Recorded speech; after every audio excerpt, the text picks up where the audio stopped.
I wasn't sure if I was supposed to take a hint that I'm supposed to go shorter today or what that was. I'm going to, for my sake, just choose to believe you meant go a little longer today. So that's what I heard. I'm going to start by reading scripture to you. We're going to be in Genesis 32. We're going to look at a part of the story and then move on to a different one. But I'm going to read this to you today. Let me get this set up here. So this is in Genesis 32.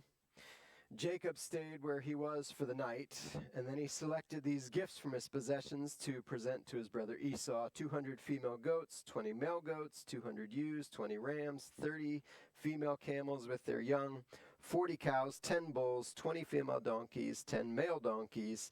And he divided these animals into herds and assigned each to different servants. And then he told his servants, "Go ahead of me with the animals, but keep some distance between the herds." He gave the instructions to the men leading the first group: "When my brother Esau meets you, he will ask, 'Whose servants are you? Where are you going? Who owns these animals?' And you must reply, 'They belong to your servant Jacob, but they are a gift for his master Esau. Look, he's coming right behind us.'" Jacob gave the same instructions to the second and third herdsmen and to all who followed behind the herds. "You must say the same thing to Esau when you meet him, and be sure to say, 'Look, your servant Jacob is right behind us.'" Jacob thought, "I will try to appease him by sending gifts ahead of me. When I see him in person, perhaps he will be friendly to me." So the gifts were sent on ahead, while Jacob himself spent the night in the camp. So we are nearing the end of this series on the life of Jacob. Just 2 messages left. So we got today and next week. And so that's where we've been for the whole summer, is working through Jacob's story. So today we come to probably one of the most familiar and famous parts of Jacob's story, Jacob wrestling with God. We were supposed to do that last week, but I punted, and we're doing that today. So here's what I want you to just kind of consider. So we often take that story by itself. And here's what I'm hoping, that because we've spent so much time walking with Jacob, that you're going to see this story that you know well, maybe a little differently. That maybe you'll find it just a little more impactful and a little more significant because you have walked with Jacob all the way to this point. And you get to see, when we do that, we get to see just how important and how significant this event is. It's not a story that stands on its own. It is a story that comes at the end of a long journey. And that's what we are going to get to see today. So it's been 20 years since Jacob has seen his family, which is a long time ago. The way we described that last week is like 20 years, if you look back, can feel like a different life when you look at what was going on in your life 20 years ago. Like, oh, that's so different than where I am today. And so Jacob has been away from his family for 20 years. In that different life from 20 years ago, we know from the beginning of the story that he cheated his brother, he humiliated his father, he blew up his family, and then he fled for his life because his brother made a commitment to kill him. So that was 20 years ago. And he hasn't spoken to anyone or seen anyone in his family since then. So you can imagine he's feeling a little uneasy, stepping back in and wondering, how is this going to go? It makes sense when you put the whole story together. And so he's getting ready to face Esau. And man, I did not bring that remote. Where is that?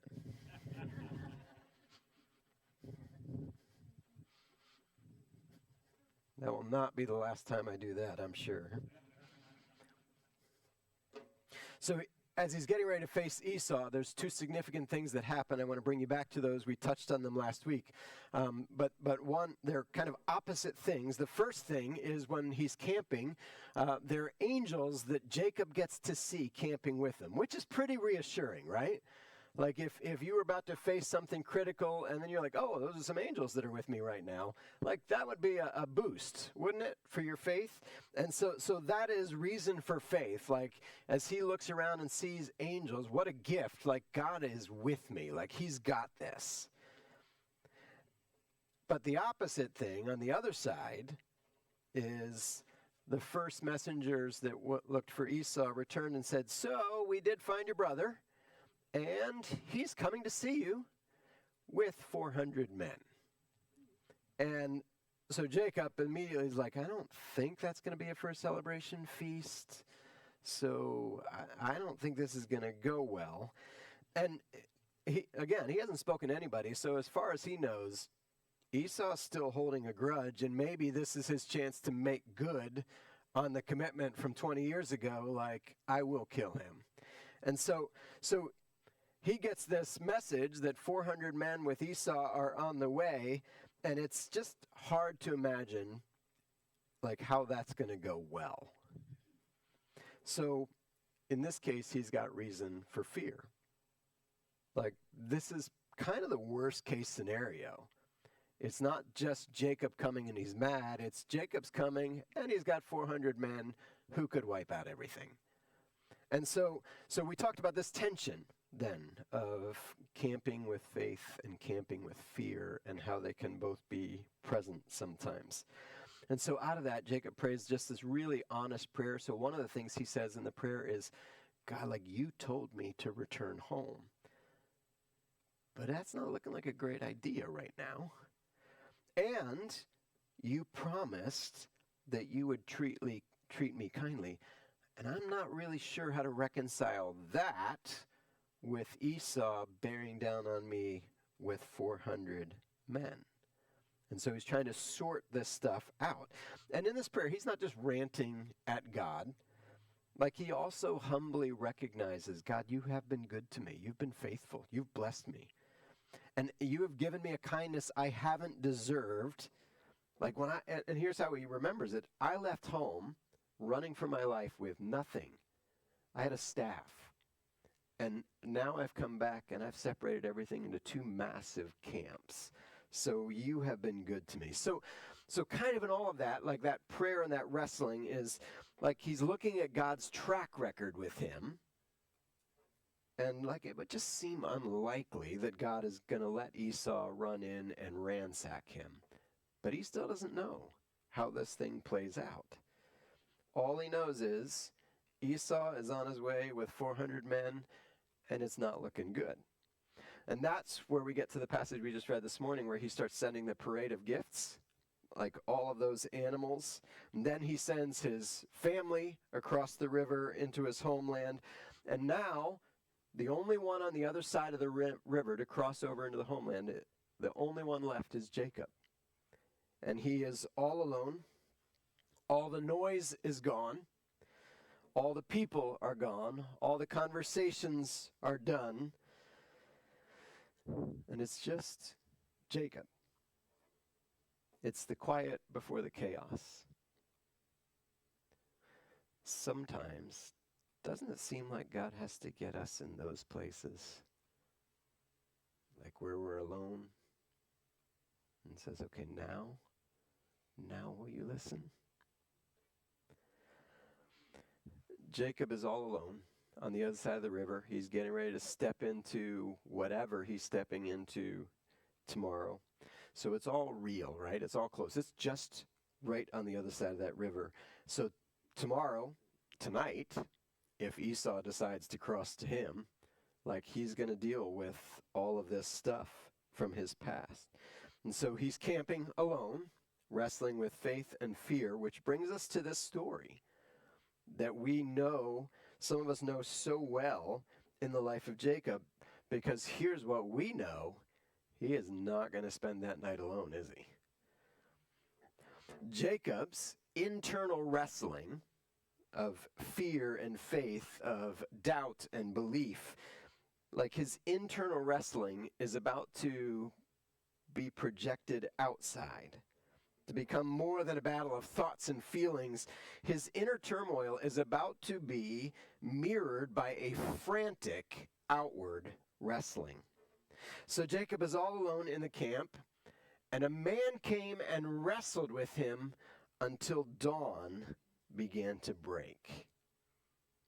And so we're all like, yeah, I know this story. But I want you to just stop. Have you ever really thought about what this means? What's happening here? Like, stop and sit with this for just a minute. So Jacob's alone.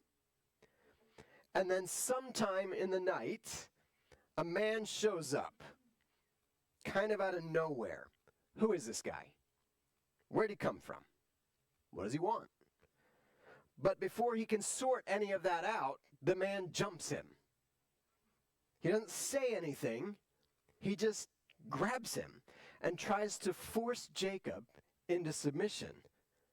Again, like as you're wrestling, you got to be thinking, why? What is this? What's this about? Is this someone sent by Esau? Is this someone trying to rob me? What is happening here? But he doesn't get to know anything. He doesn't get any explanations. He doesn't really have a lot of time to wonder because all Jacob can do is fight back. And so it turns into this desperate struggle. He may not know who this guy is or what he wants, but he knows this guy just attacked him, and Jacob is going to fight back. He is not going to be forced into submission. He is not going to take defeat. So picture this. Like, I don't know how many of you have wrestled. Doesn't have to be like in the high school team. Like, have you ever wrestled a sibling? Or a friend? Or a whatever. Like, if you've wrestled, like, you know there's this grappling, this fighting for position, this holding, grabbing, turning, furiously rolling around, trying to gain an advantage. Both trying to force the other person into a compromised position where you can take advantage, both trying to impose your will. So picture this, like here, it's a stranger out of nowhere, and now it's going. Like the wrestling is on, and there's no words, just this frantic battle with the stranger. And so they've been going at it since that man arrived. Jacob is exhausted, but he's not going to quit. He refuses to show any sign of weakness. And so the first light of morning is rising over the horizon. Neither one of them has been able to overpower the other. And then we read this, that when the man saw that he could not overpower him, he touched the socket of Jacob's hip, so that his hip was wrenched as he wrestled with the man. So they're wrestling. It's been an even match all night. And then the man goes, boop, and touches his hip, and everything changes. Just like that, the whole wrestling match. Well, it's not a wrestling match anymore, is it? So, pause here for a minute. Here's what we read, right? That the man saw he could not overpower him. Okay, spoiler alert, a couple verses later, you're going to learn, Jacob says, like, I realized that I saw God. I wrestled with God face to face. Which makes you wonder, like, so what about that? Like, if you were wrestling with God, how is it that God couldn't get you into a place of submission? How could he not overpower you? And so as a way of kind of grasping this, here's what comes to mind for me. I have some nieces and nephews. They're twins, so a boy and a girl, around 5 years old. The niece is like the girly girl, dresses pink, cute sandals, ballet. Like, that's the girl. The boy is stockier, thicker, strong, active.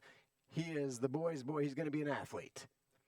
And so I'm there with my niece and nephew, and out of the blue, the boy challenges me to an arm wrestling match. All right, let's go. And so we went at it, and I mean, I barely beat him. It was this back and forth struggle, but eventually I prevailed. Well, that's what it looked like to him, right? Like he thought he had me on the ropes, like I'm going to do this. But I had been holding back the whole time. I wasn't trying to overpower the 5-year-old. I didn't have to prove this to him. And so I was letting him push back and making it look like this was a struggle. But the reality of the situation was, I could have, at any time, won the arm wrestling match in under half a second, right? But he felt like we just went at it. So then his sister's like, well, I want to arm wrestle. And so we do the same thing. It's this back and forth, like a struggle. But wouldn't you know it, she beat me. And like the surprise and shock on her face was like, what did I just do? And then to look at her brother, who was just like, what? How did she do that? And so he wants a rematch. And so we go again, and I barely beat him again, and then she wants a rematch, and wouldn't you know, she beats me again. And he's like, what? Like, how is this happening? But eventually, they both figured out what was really happening. They both realized neither of us can actually beat Uncle Tim. They knew he was just messing with us. He could win at any time if he wanted to. He could force our arm back whenever he wanted. He could hold it almost indefinitely just off the table because he was bigger and stronger.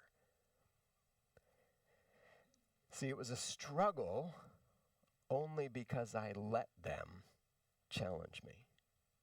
Because I let that be a struggle.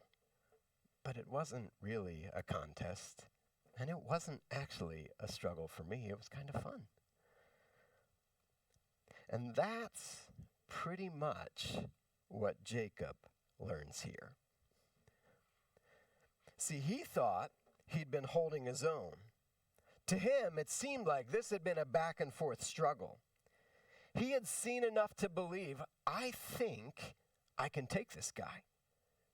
That he could force that man to submit, which would drive Jacob even more. Like, I'm so close. I just have to try a little harder. So he's not giving up because he believes he can beat this man. See, to Jacob, it seemed that this man had given him his best shot, and he took it. But after all that wrestling, all the back and forth, there's just this small touch on his hip. Not a body slam, not a power move, just a single debilitating touch to his hip.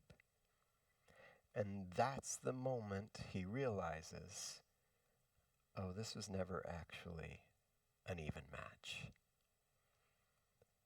That all his strength and all his determination, all his stubbornness and all his persistence, they were actually never going to be enough to win this one. Never. And so he's not fighting anymore. He can't really wrestle anymore. He can't win. But here's what's interesting. He's not letting go either. And then the man said, let me go, for it's daybreak. But Jacob said, I'm not going to let you go unless you bless me. Interesting, because as far as we know, maybe there were words spoken, but these are the first ones that we know about. That the man says to him, let me go. Read, you know you're defeated, I know you're defeated, just let go and let's be done. But Jacob refuses to let go. Why? And I would contend that the answer is what we see in verse 30, that he realizes, I've been wrestling with God, and yet my life was spared. And so it becomes this interesting moment, right? This pivotal one. in the life of Jacob, who has always been a strong and determined person, who was able to do whatever he had to do to somehow find a way to get ahead, whether by cheating or deception or sheer determination. He found a way. He found a way to turn things in his favor. Didn't always go great. There was some fallout sometimes. But it did seem like he consistently found a way out of every situation and made the best of his circumstances. I mean, so look back 20 years ago when he blew up his family and he's running for his life. And despite 20 years in Laban's world, those are hard years, he did pretty well for himself, right? He came out ahead of that. And so it seems like this all-night wrestling match, it seemed like that's what was going to happen here. He struggled all night. He held his own. He had a chance to win, to come out ahead, if he would just do it through sheer grit and determination. But then there's the hip thing. One small touch to his hip, and the whole scenario is now different. And it's right then and there that he knows he can't win, and he never could have won. He's in pain. He's now severely limited. In an instant, he goes from, I think I got this, to completely out of resources and out of options. So here's what I want us to do. I want us to just put Jacob's whole story together and get it to this moment. See, his whole struggle, not just in this long night of wrestling, but his whole struggle in his life comes to this. He fought with everything he had. He was spent. He was exhausted. He thought he had enough. It usually was. He believed he was close to winning. But this isn't just the story of last night's wrestling. This whole thing mirrors Jacob's life story. Always finding a way to impose his will. Always forcing his agenda, even at the cost of others. Here's a man who is fully committed to winning and consistently finding ways to win. This is what Jacob does. But this all-night crisis was eye-opening. Because after he had done everything he could, gave everything he could, thought he was in that winning position, just right there. But then the man touched his hip, and he had no answers. That was the end of his resources. His resources, another way to look at it, is they disappeared that quickly. He went from strength and stamina to weakness just like that. So think of the hip for a moment. If you've ever dealt with hip pain, you realize, yeah, that's a problem, right? Think of it in terms of wrestling or sports in particular. Your movement, your power, your momentum, your reaction, it all starts right here. When I was coaching kids, it didn't matter what sport I was coaching them, we always started with the all-purpose athletic position like this, right? And it's balancing on your hips, and it's getting ready to move, and it's finding leverage and power. It doesn't matter if you're playing baseball, start like this. If you're playing soccer, you're ready to go and run. If whatever you do, golf, you're using your hips, aren't you? Baseball, you're swinging through with your hips. All of these sports, we're teaching you, you use where you've got the most power. where you get the most torque. So now think of this. He's wrestling, and this is absolutely fundamental in wrestling, like twisting and contorting for momentum, like this is everything. And so when that hip gets touched, like that's it. All the power, all the momentum, all the technique, everything disappears, and there's nothing left. So here's what I want you to notice. Here's what Jacob lost when that hip got touched. He lost everything he had that created leverage. Now, why would that matter? Because Jacob has spent his whole life getting leverage, hadn't he? Finding ways to twist and work things in his favor. Finding ways to get leverage in his life and over other people. Starting all the way back with Esau. Finding a way to get leverage over the one who was ahead of him.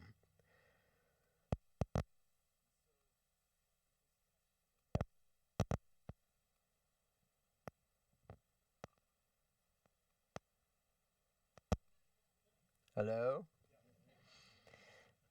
So, in this touch to the hip, like he faces this reality in this wrestling match that he has no capacity for power or leverage now. But he also has this. It's this vivid, unforgettable illustration of how powerless he really was.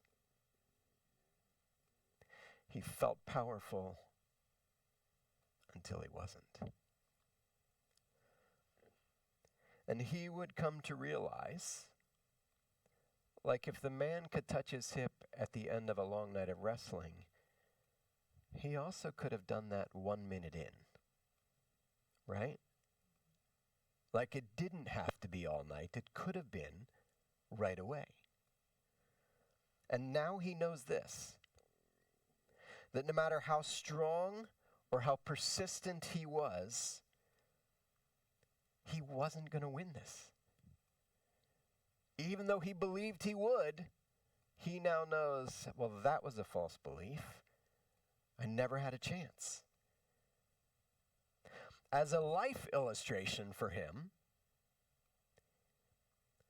it's this reminder, you cannot bend everything and everyone to your will and to your purposes. You cannot leverage everything and everyone into submission to what you want. But this is what he had done his whole life. He relied on his wits, his cleverness, his relentless determination to come out ahead.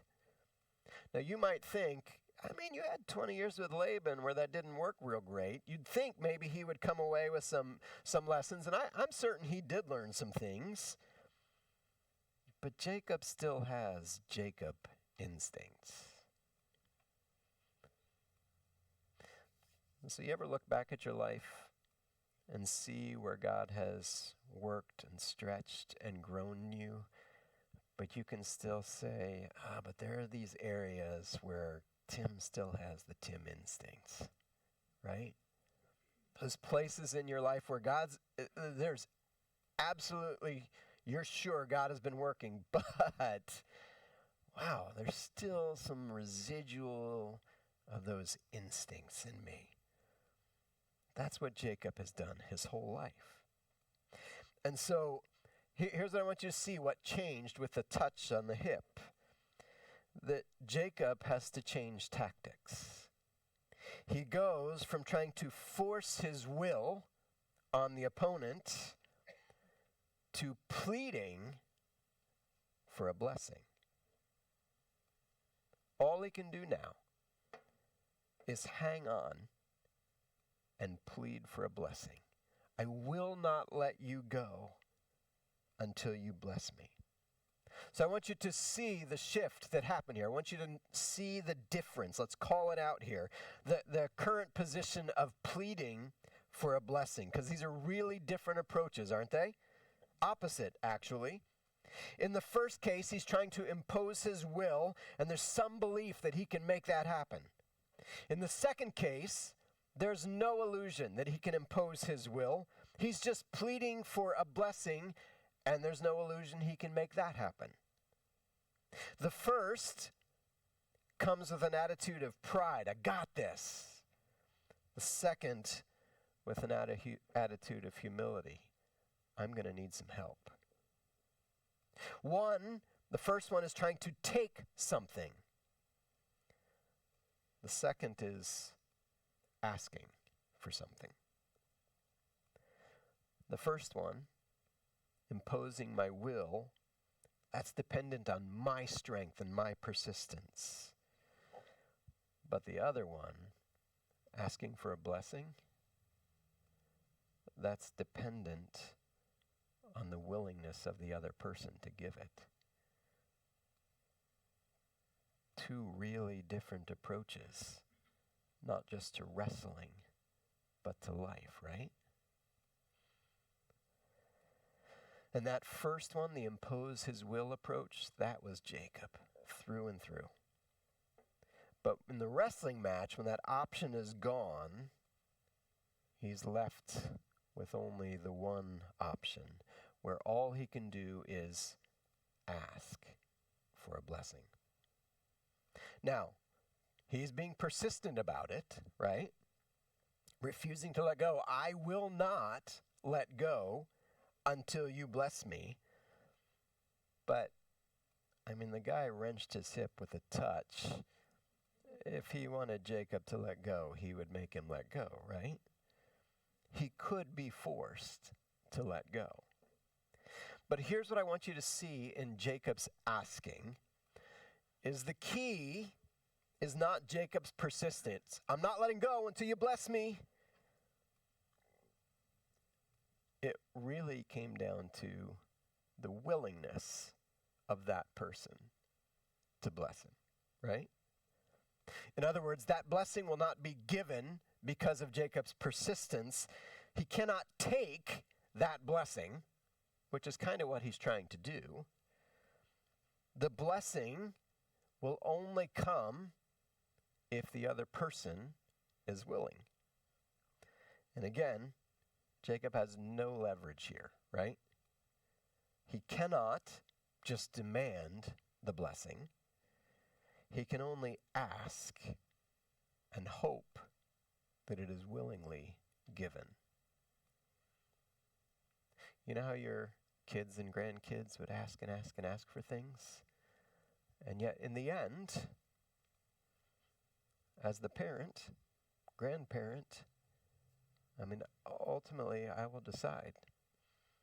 And so you can ask for ice cream all you want, but you can't make me take you to get ice cream.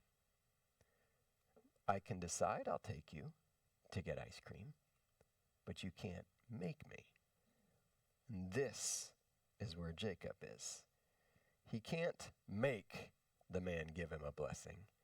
He can only ask for it and hope that he's willing to give it. So he pleads for the blessing, and then the man asks him, "What's your name?" "Jacob," he answered. So what's your name? Or another way to ask the question is, who are you? And he says, "I'm Jacob." Which, going back to the beginning, you remember his name means heel grabber, cheater, deceiver. He is the leverage man.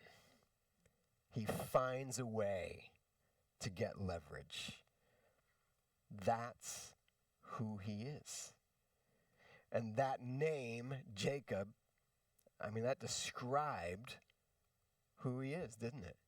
Like this is how he operates. So that name, even if that hadn't been his given name, that probably would have been his nickname. Like, that's who you are. He was Jacob if there ever was a Jacob. See, many of his victories, we'll throw those in quotes, his victories came with an asterisk. The asterisk being most of his wins were gained through deceit and cheating. The other asterisk on the rest of his wins would be those are really the result of God's blessing, not Jacob's persistence. So when this man asks his name, what's your name? It's like this reality check moment. Are you willing to say it? Are you willing to say it out loud? Who are you? Like this moment of clarity, right? Are you ready to confess the truth about yourself? And see, it's that night, during that lonely camp out, where Jacob wrestles with God. And God shows up, not to comfort him. That's what the angels did. They were a source of comfort, like, I got you. But this isn't about comfort. This is about confronting Jacob with Jacob. To this point, Jacob has done his life on his terms, in his strength. He has struggled for leverage to manipulate, to control. But in this alone time, on this night, in this place of fear and faith, he finds himself wrestling with God and coming face to face with, who are you? And he is Jacob, a cheater, a manipulator, a con man. Have you ever had to face something true about yourself? Like that you'd rather not say out loud? We get to do it in marriage a lot, don't we? But there's lots of other places where we get to do it. Isn't it weird how hard it is to say that out loud? Like, isn't it easier to say, can we just agree that I know what you know and you know what I know? We don't really have to say it. We can just agree on this. Like, there's something about saying it that is so difficult. Sometimes we're forced to face things. And it's like, we may not say, this is how I am. Maybe you do. But sometimes we just ask the question, why do I do that? Why am I like that? Why does that trigger me? Why does that bother me? Why such an overreaction? We might ask why. But here, Jacob is forced to say, can you name it? Who are you? See, wrestling with God, he learned some things, as we do. We understand. We're strong to a point. And we understand we have weakness. Always there. And so in that wrestling, the place of pride, where I feel like my strengths can do it, and the humility of, I've got weaknesses that keep getting in the way, like it's a shift, right? So two things come out of this night of wrestling. So the first one is Jacob now walks with a limp. So some people have called this a sacred limp. I don't know that helps you. It doesn't help me necessarily. I don't want a sacred limp or a regular limp, either one. But sometimes that is what we get, right? Like Jacob had to wrestle and face something about himself. and he would leave that encounter with a limp. Ever had something in your life that you're like, yeah, I had to face something and that left a mark? Like it's always kind of there. For Jacob, like this limp is a constant reminder of limitation. It's going to be with you. You, the man who tries to impose your will and force things to work to your favor, will now have a daily reminder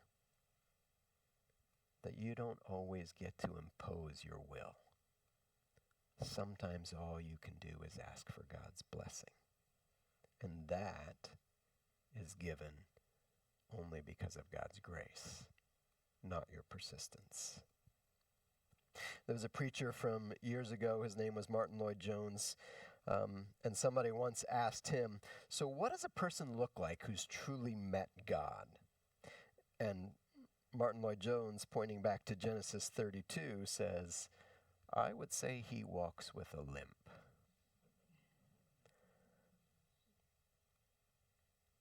Like that, another way to say it is it's a person who is kind of over themselves,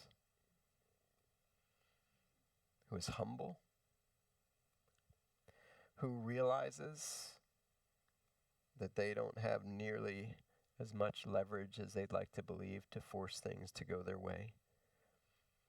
And so you look for God's blessing. It's a place of dependence instead of self-reliance. So for Jacob, the sacred limp is a reminder of who he used to be, the way he's done life. Jacob before the injury, before the limp, and then there's Jacob after the injury, after the limp. And so Jacob comes away with a sacred limp that would serve as a reminder of that night, the culmination of his life to that point. But here's the second thing that happens. Jacob gets a new name. Your name will no longer be Israel, no longer be Jacob, but Israel, because you've struggled with God and with humans and have overcome. So again, look back on Jacob's life story. You've struggled with people. So, yep, with Esau. Yes, with his father. Yes, with his uncle Laban.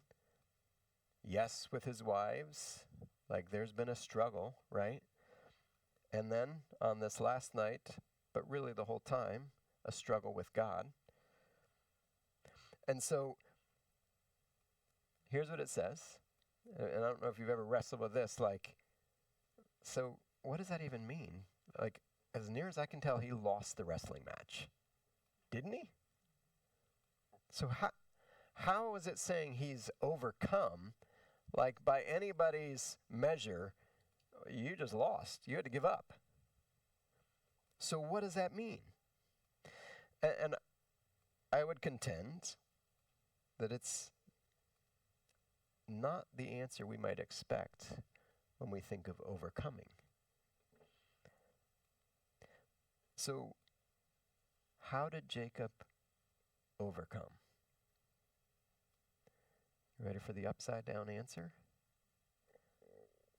He surrendered. That's not how you overcome. That's just not how that works. You don't give up and win, you give up and you lose. So how is that overcoming? But think about this. It mirrors the gospel, doesn't it?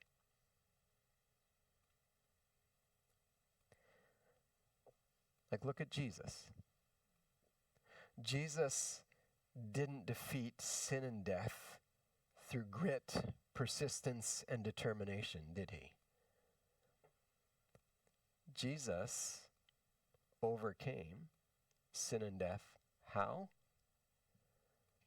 By laying down his life. So that prayer in the garden, like if it's possible, take this cup from me, but not my will, but yours be done. It's a surrender, right? And that is how so many of our victories happen in our lives, in God's economy. You finally surrender. You finally say, this is who I am. This is what I've been. This is what I've done. This is how I've done it. And here's what I love, that Jacob is given a new name. That's like we can talk about that message just by itself. We could do one on that. There's this little verse in Revelation chapter 2, it's in the letters to the churches, where it says, to those who overcome, I'm going to write a new name on a stone, a name that no one else knows. It's such an interesting idea, right?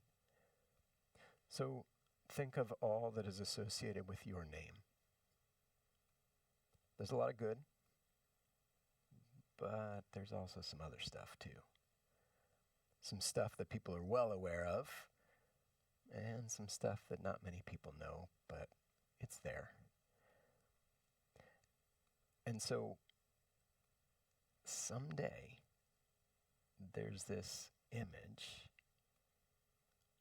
of you're going to get that stone with the new name, and it's going to fit.